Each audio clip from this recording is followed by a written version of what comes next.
deri tani. Spostojmë pak nga politika për të ndalur tek studentët. Në fakt, studentët e nisën me një protestë të madhe në dhjetor. Kjo çoi në fakt edhe në paktin për universitetin. Doja një koment tuaj rreth paktit për universitetin ndërmarrë nga qeveria. Do ta bëj më njëherë sepse ka kaluar 6 muaj kohë dhe në një farë mënyrë gjërat kanë dekantuar dhe jemi të pjekur për të bërë një gjykim. Por radhë parë, lajmi më i rëndësishëm është nga pamja e perspektivës time, punës time të përditshme ose të përgjegjësisë si kryetari i bordit të administrimit të Universitetit Evropian Tiranës, është fakti që dje ka filluar plotësimi i portalit për maturantët shqiptar, për rreth 40.000 maturantët shqiptar, ose të këtij viti po dhe të viteve tjera, ku në një sistem shumë konkurrues, me shumë oferta akademike, maturantët po zgjedhin dhe po përzgjedhin për të tretin vit, të katërtin vit radhazi, me anë të sistemit të ri, ku janë përfshirë të gjithë, universitetet shtetërore dhe private, degë të tyre. Tani kthehemi më një herë tek gjendja në të cilën ndodhet konteksti i arsimit të lartë në Shqipëri. Po ka pasur në Shqipëri një debat shumë gjatë, vite të tëra, gati 10 vjeçar, por 50 e fundit sidomos, për reformën e arsimit dhe ka pasur një akt ose një proces midis dhjetorit dhe janarit që ka qenë greva e studentëve. Dhe këto të dyja kanë futur situatën e arsimit të lartë në një gjendje të re, e cila po shihet, po dekantohet dhe po precipiton për të parë se çfarë do ndodh. Në parim, ndjeshmëria e shoqërisë shqiptare ndaj cilësisë së arsimit arriti kulmin me këtë grevë, ndjeshmëria e studentëve vet arriti kulmin. Adresimi i zgjidhjeve që përmban pakti i universitetit ka diskutim.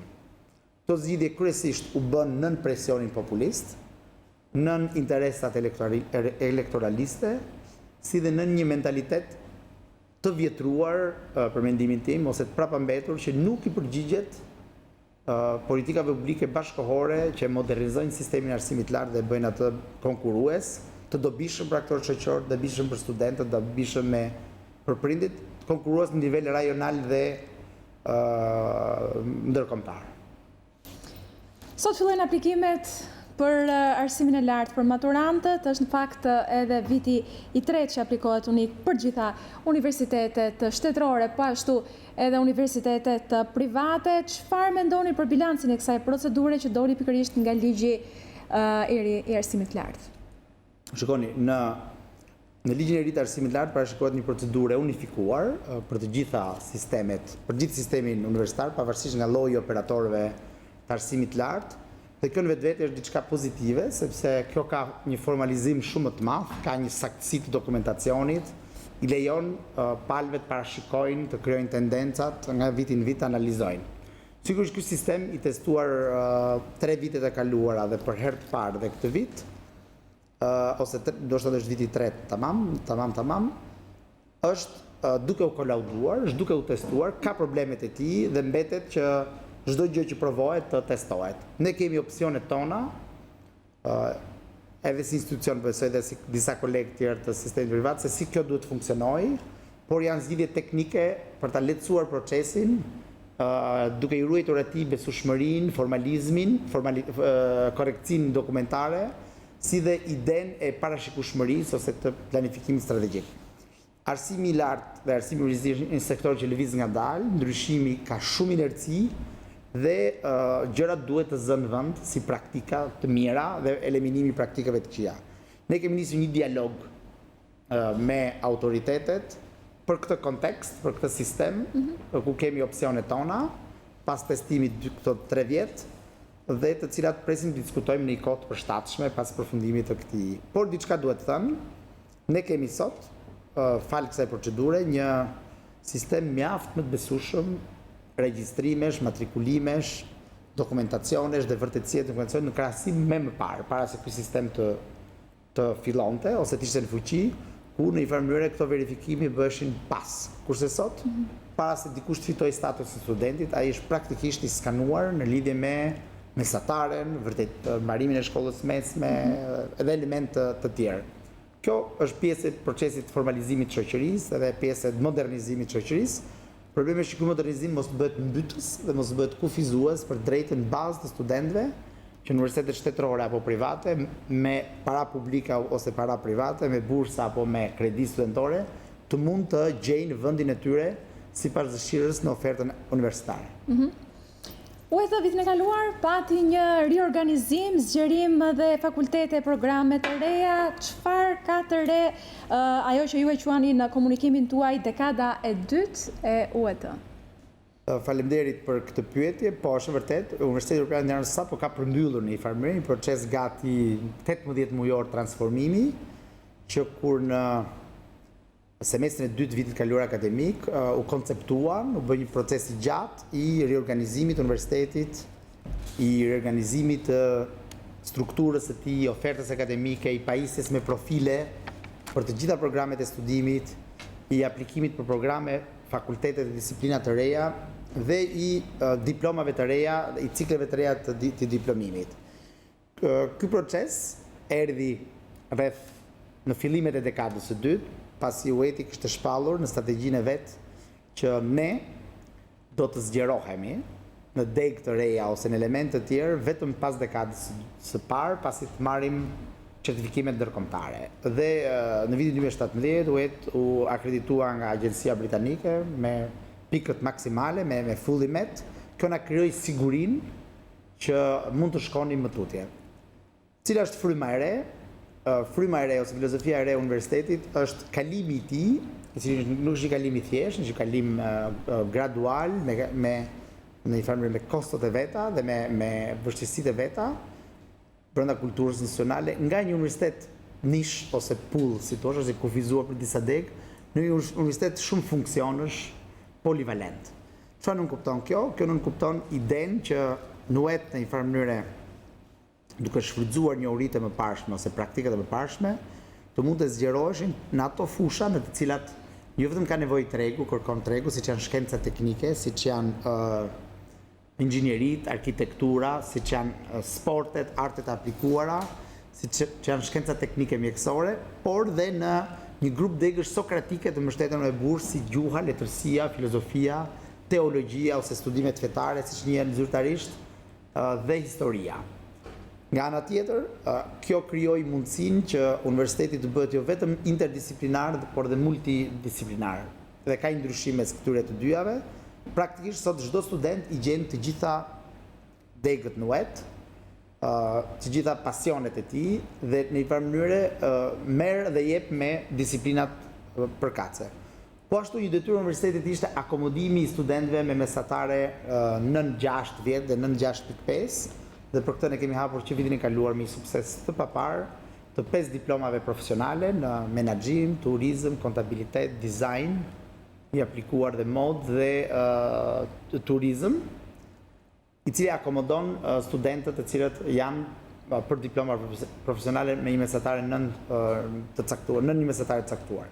Po ashtu ne kemi aplikuar për masterin ekzekutiv dhe presim legjislacionin, një diplomë e re për të marrë këtë licencë dhe në një farë mënyrë ky kompletim krijon mundësinë që universitetit kalojë një dimension të ri, universitetin polivalent dhe multifunksional. Dhe e fundit që doja të thoja për publikun e gjerë dhe për të interesuarit, ne sapo mbyllëm me vendim pozitiv të Këshillit të Akreditimit në datës 5 korrik, akreditimin e pjesës institucional për 2 fakultetet e reja, për Fakultetin e Shkencave Mjekësore Teknike dhe Fakultetin e Informatikës, Inxhinierisë dhe arkitekturës, gjë që e bën UET-in plotësisht me programe dhe fakultete ose akreditim institucional të plot në këtë formulë të re.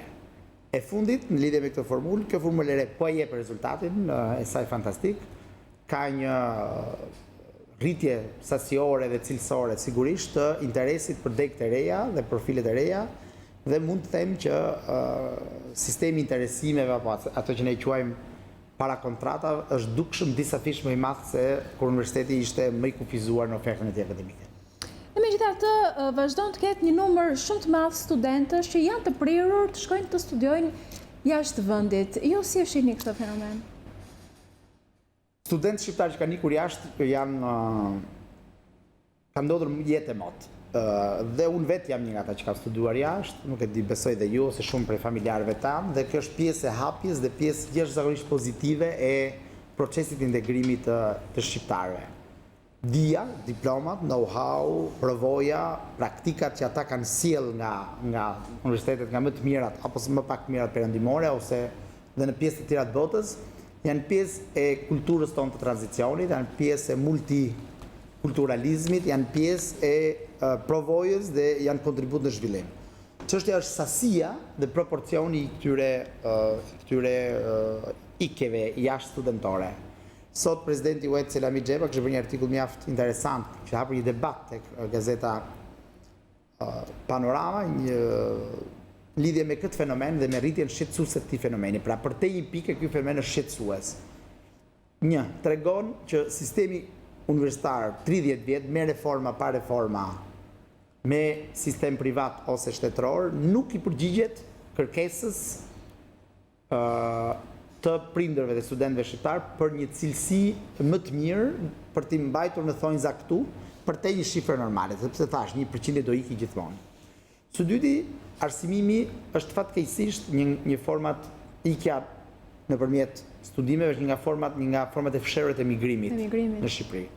Së treti, ne si shoqëri ndodhemi në një absurd, dhe për mua është pjesë e një debati të ri që ne duhet ta hapim këtë dekadën e re për një narrativ të re të pozicionimit të arsimit të lartë në Shqipëri dhe veçanërisht të arsimit të lartë privat, sepse qeveria në thonjza ka pak punë të veta me universitetet shtetërore, është pjesë e planit saj politiko-populist edhe elektoralist, edhe çdo qeveri kështu e ka bërë me të drejtë, nuk është çështje e qeverisë majt apo djathtë.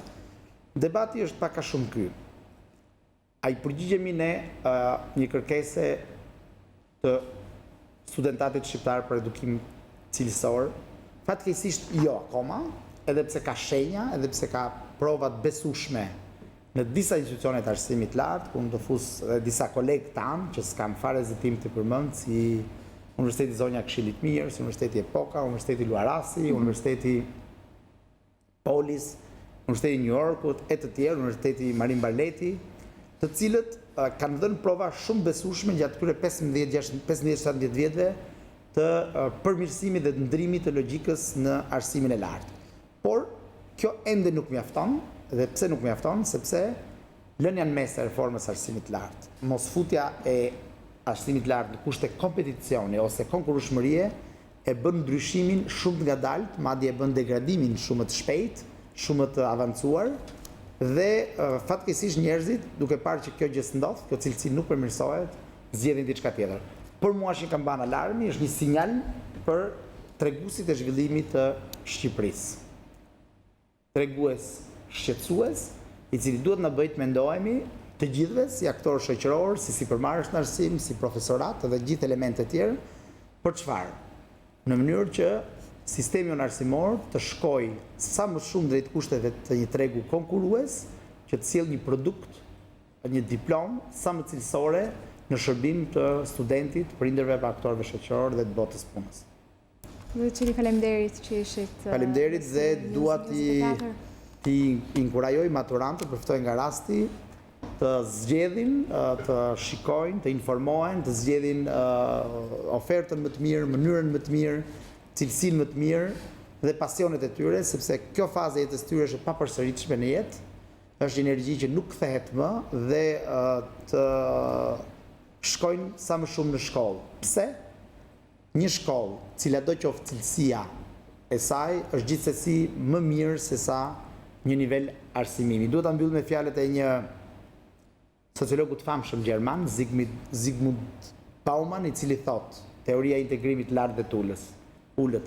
Të kesh një diplomë nuk është e sigurt që ke një punë, po të mos kesh një diplomë është sigurt që nuk e ke një punë.